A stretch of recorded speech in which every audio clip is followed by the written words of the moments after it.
My name is Vanessa Cole, and I'm 34 years old. After 5 years working as a logistics manager overseas in Dubai, I flew home to surprise my mother in the $580,000 house I'd bought her. A woman I'd never met opened my own front door, looked me up and down, and said, "Oh good, you're finally here." The hired help usually comes through the side gate.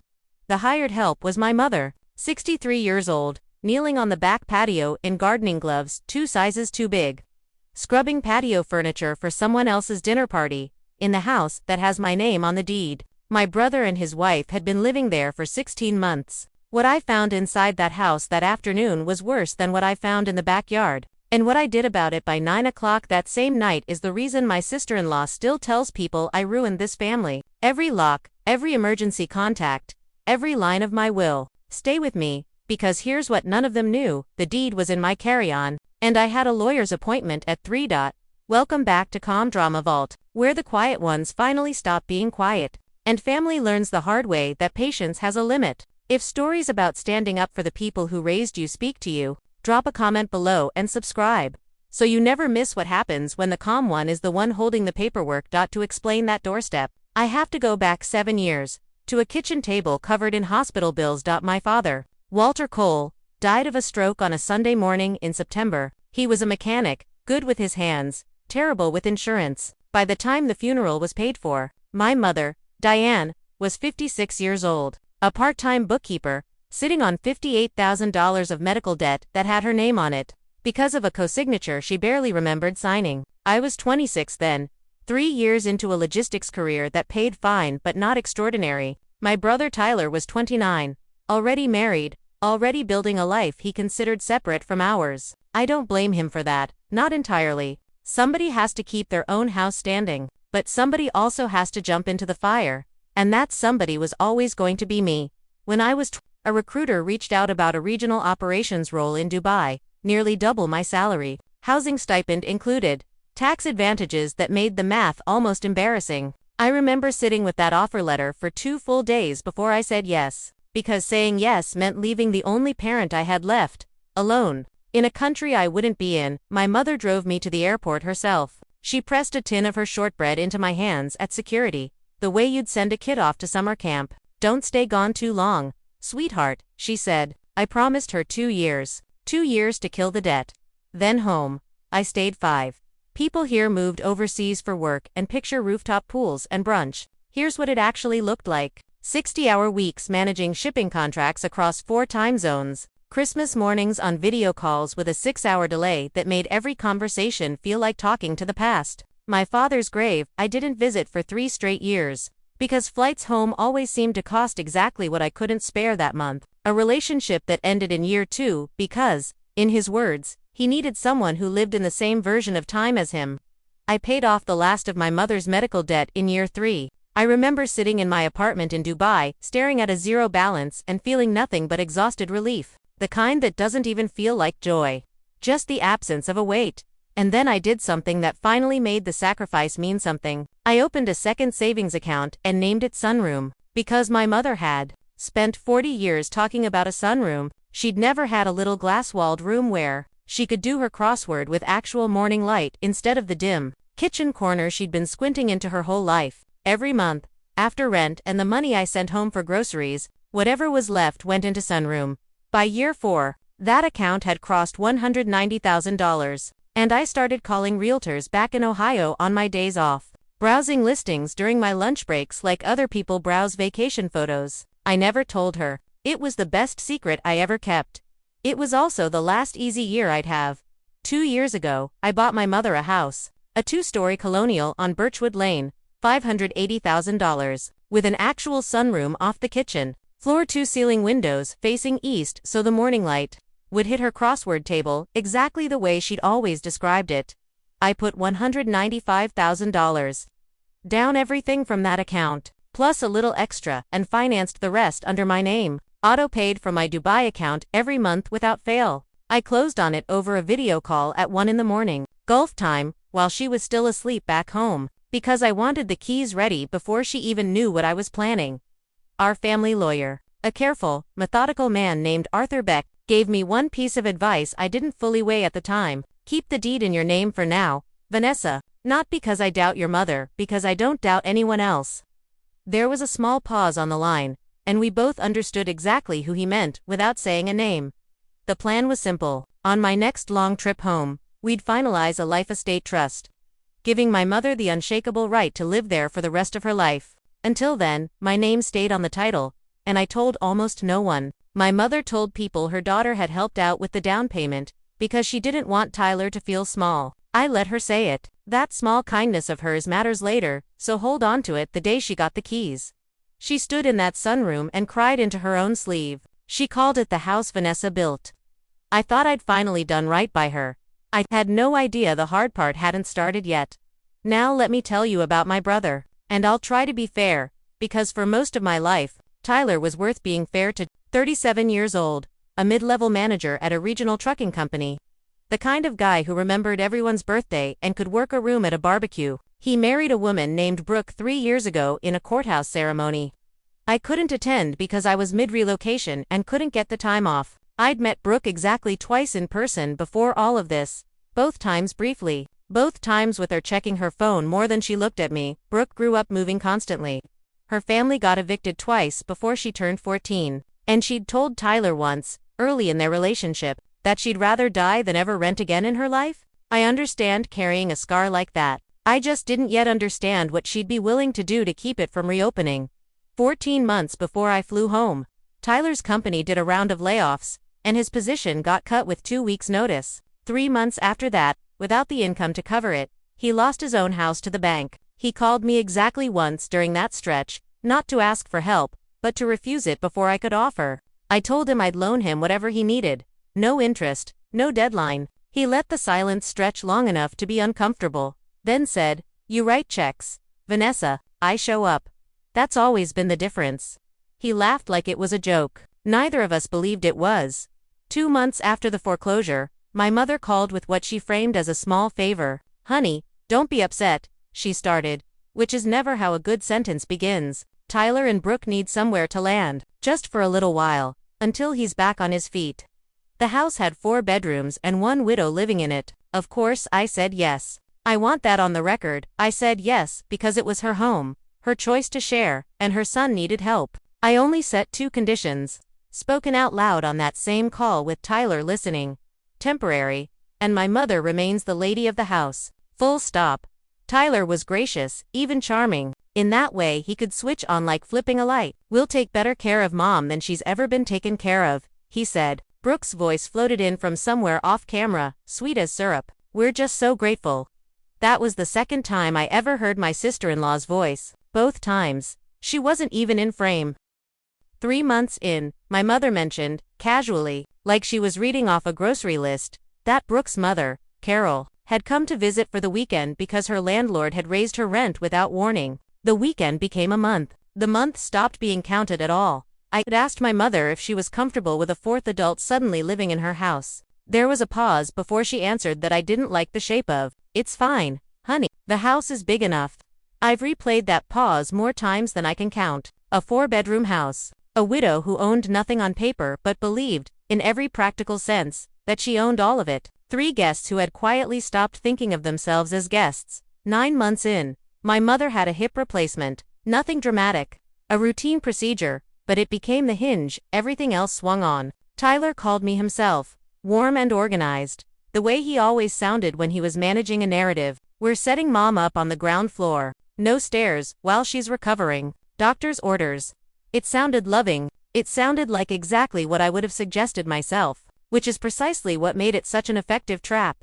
Around the same time, her phone broke, and the Sunday video calls moved on to a shared family tablet that lived in the kitchen, with Tyler always somewhere at the edge of the frame. My mother started appearing on those calls in an apron. Her face looked thinner. Her hands, once soft from hand cream she'd used religiously for 30 years, looked red and cracked. When I asked if she was feeling okay, Tyler leaned into frame and said, "Mom loves staying busy. You know how she is."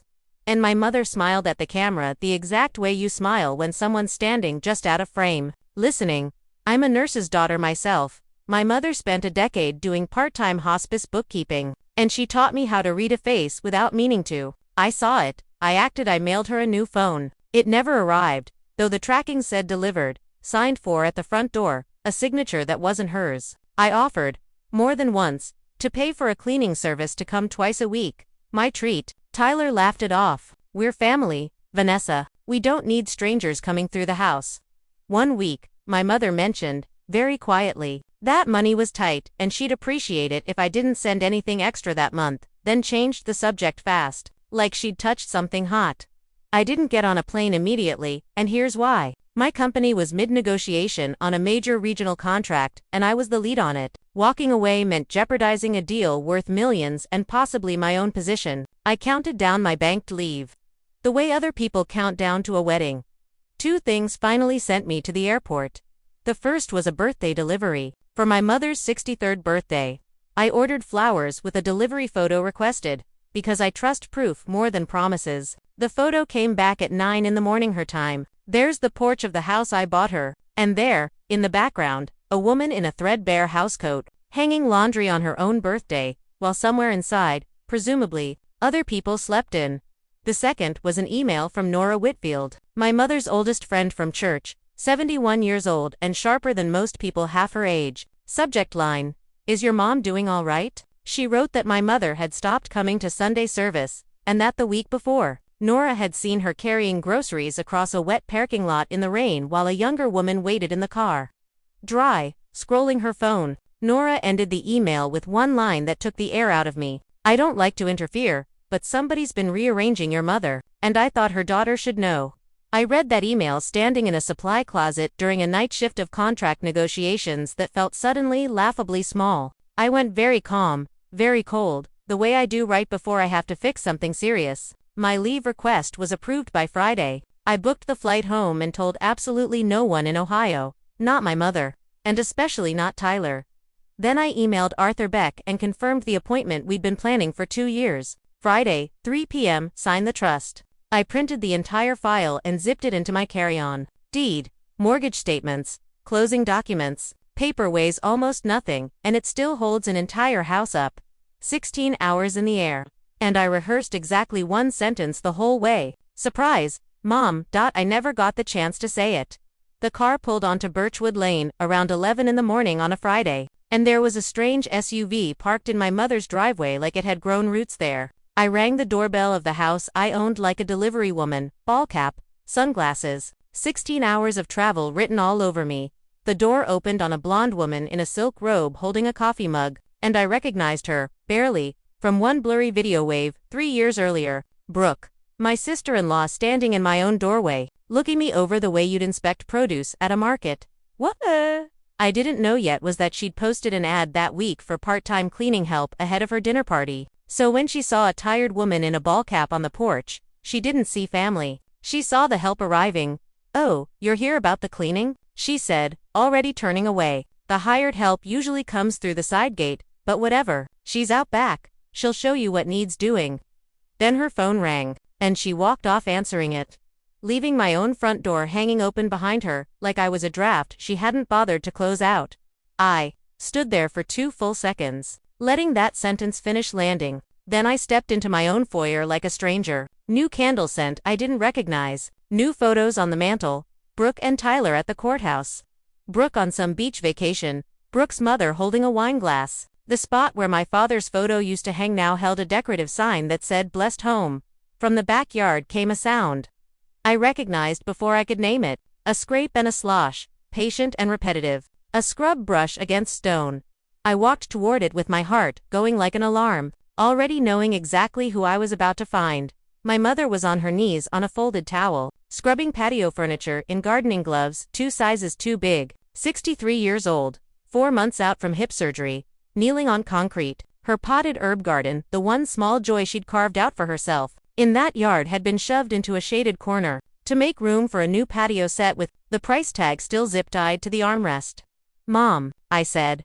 She turned, and for half a second I got her whole face lighting up, my name breaking open in her mouth, Vanessa, and then the light slammed shut, her eyes cut to the house windows, checking. She got up too fast, wincing on that hip, grabbed my arms, and whispered right there in her own backyard, "Oh honey, you can't just show up. They don't like surprises." She was whispering, in her own yard, about people living in a house she'd been told was hers. She hugged me hard, then held me at arm's length like I was something she'd get in trouble for having. Her wrists were thinner than I remembered. Her knuckles were cracked and red. Dishwater hands, floor-scrubbing hands. The last time I'd held those hands, they'd smelled like hand cream and rosemary from her garden. I asked, keeping my voice level, why she was scrubbing the patio. Brooke's having her dinner club tonight. I don't mind, honey, it keeps me busy. Keeps her busy. Where had I heard that phrase before? Oh, right. From Tyler, on a video call. Months ago. I asked why she was wearing gloves that clearly weren't hers. In her own yard, and she looked down at them like she'd forgotten they were on. And then she said the sentence that told me the shape of everything I was about to uncover. Please don't say anything about the money.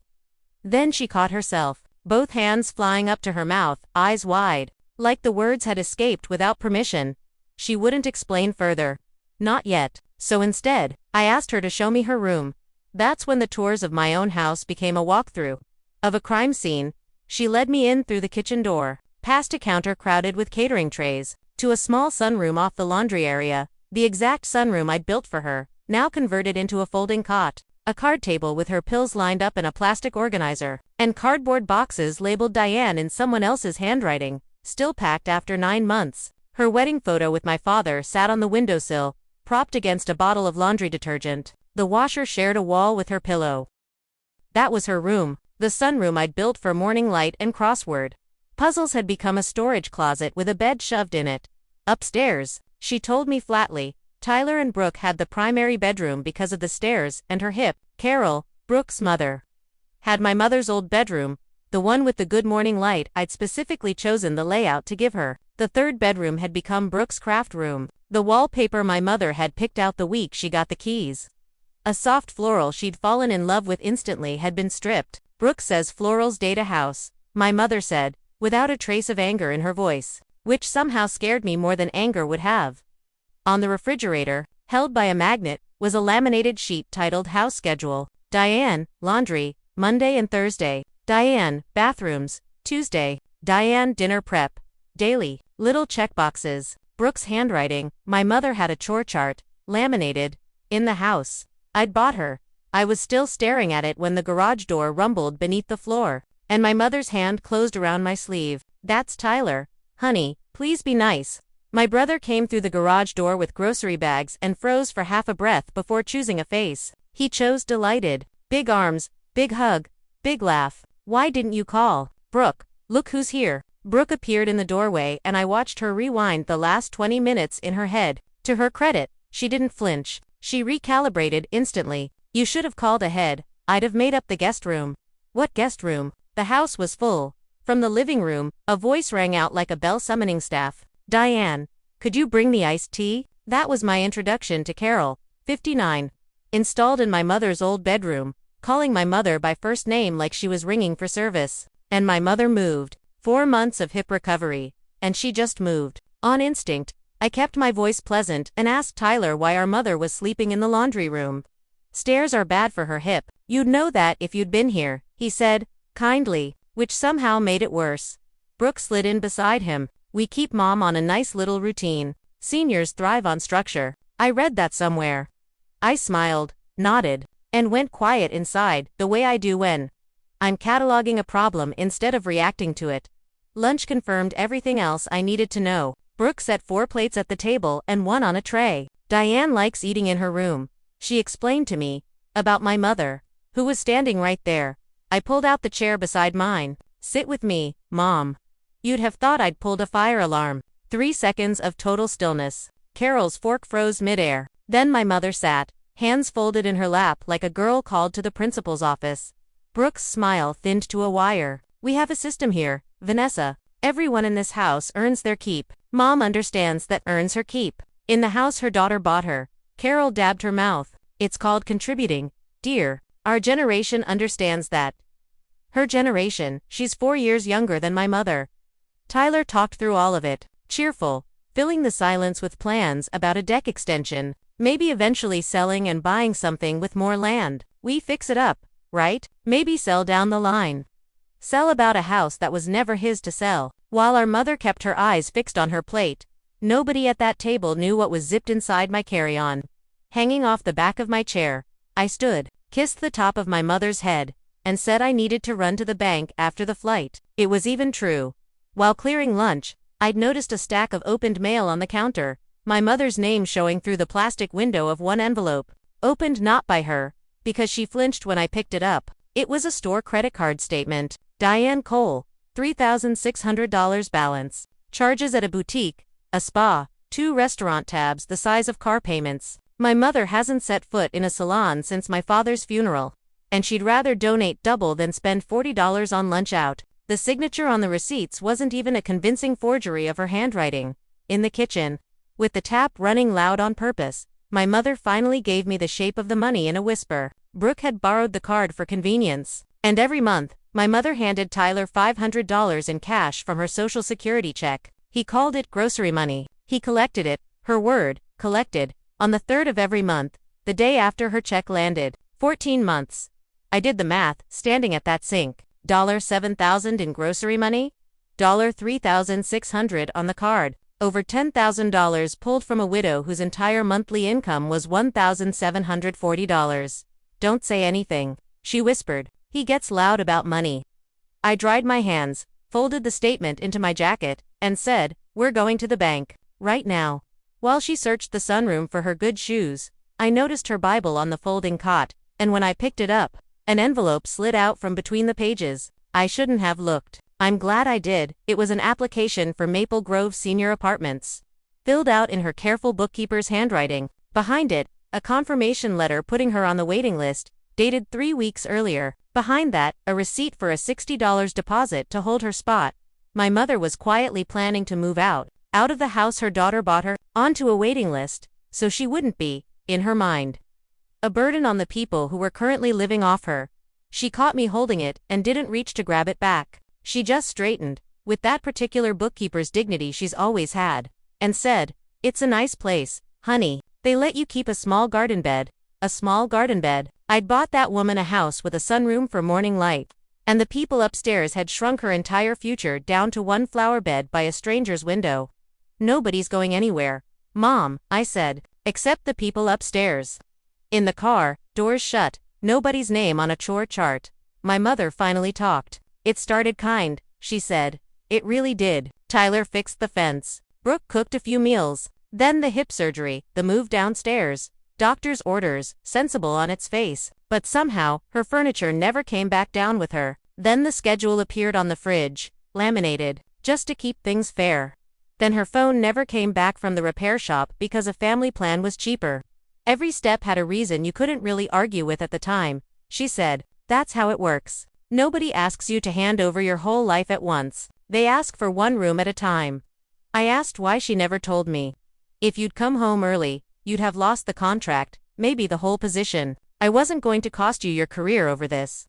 Then the sentence that rearranged everything. "Anyway, when I move to Maple Grove, the house passes to Tyler eventually. Maybe it settles him. It's really his only shot at owning something." She thought the house was hers to leave. She was planning to erase herself to fund her son's second chance, and she called it tidy.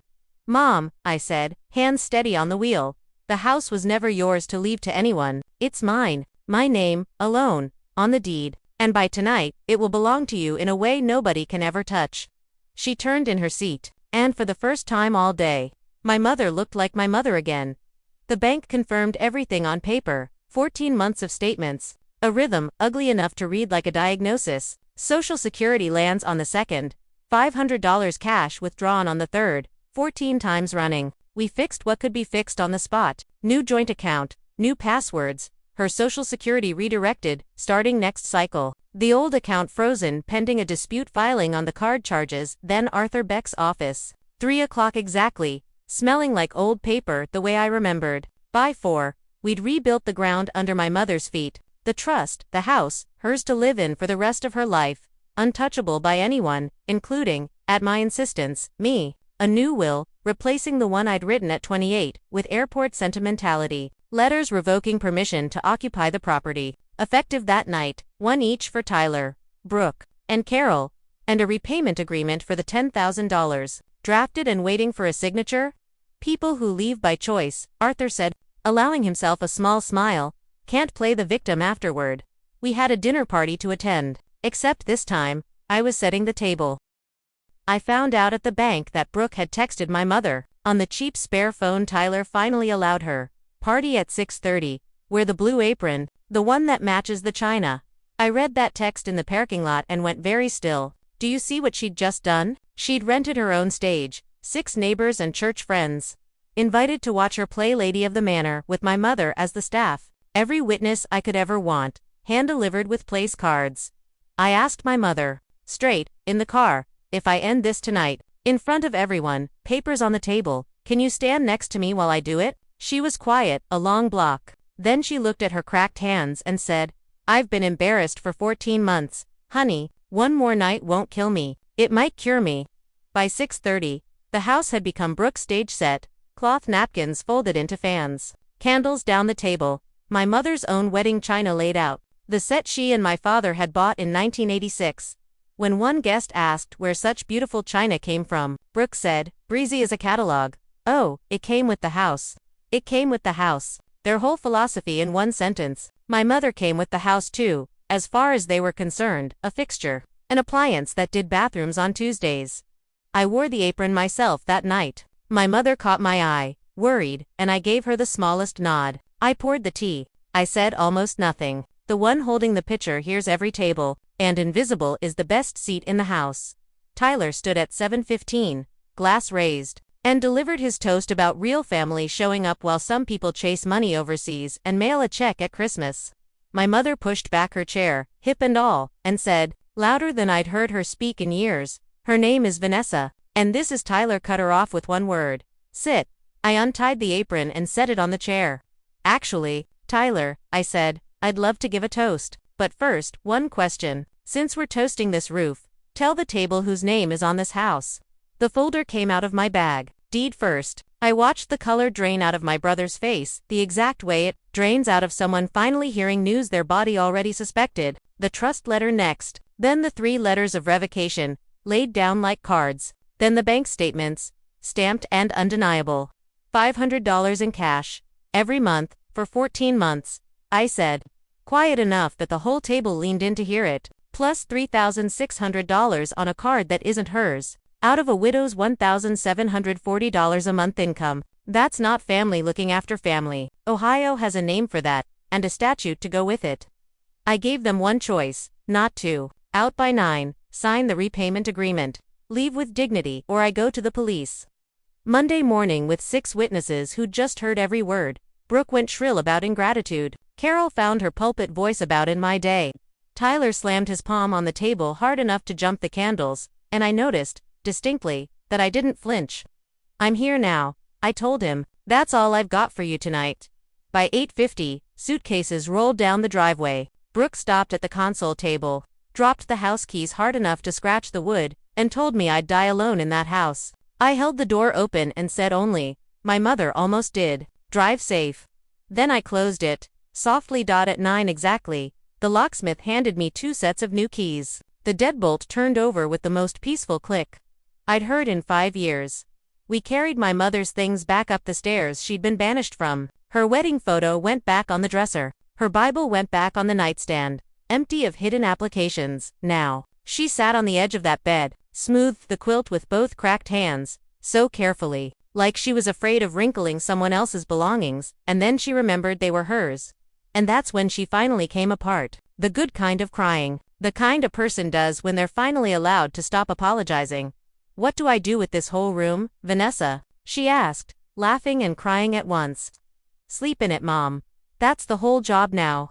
3 weeks later, here's where everything landed. Tyler took a warehouse shift across town, and the first $250 hit my mother's new account on the 1st of the month, on time. I don't need his apology. I need his auto. Carol rents a room near her other daughter, who, I'm told, also keeps a laminated chart. My mother's dinner club neighbors now visit her Sunday afternoons through the front door, carrying cake, with Nora sitting at her right hand like a duchess. My mother's herb garden came out of the shaded corner and went back into the sun. The senior apartment application came out of my jacket pocket on my last morning home. I offered it back to her, her choice, always her choice now. She tore it in half and dropped it in the compost bucket, then said it should at least feed the herbs. I signed a new rotation before I flew out, 8 weeks abroad, 4 weeks home, and my 4 weeks now belong to a sunroom with morning light exactly where it was always supposed to fall. Tyler texted me once. Weeks later. Can we talk? I looked at it for a long time, standing in that sunny yard with a hose in my hand. He carried her groceries when he was 9 years old. He also collected $500 a month from her hand while she slept next to a washing machine. I sent back the only terms I had. When the last payment clears, we'll see who shows up. He hasn't answered. The herb garden has. My father used to say, take care of your mother, not with words. It took me 5 years overseas and one dinner party to finally understand the whole meaning. You take care of her not with words, and not even only with money, but with your name on the right paperwork, your feet in the right doorway, and your voice steady on the one night it finally counts. If this story reminded you to check whose name is actually on a deed, or who's listed as your parents' emergency contact, do it this week. If you've ever watched a family mistake someone's kindness for weakness, share this with someone who needs to hear it. Drop a comment, hit subscribe, and I'll see you in the next one.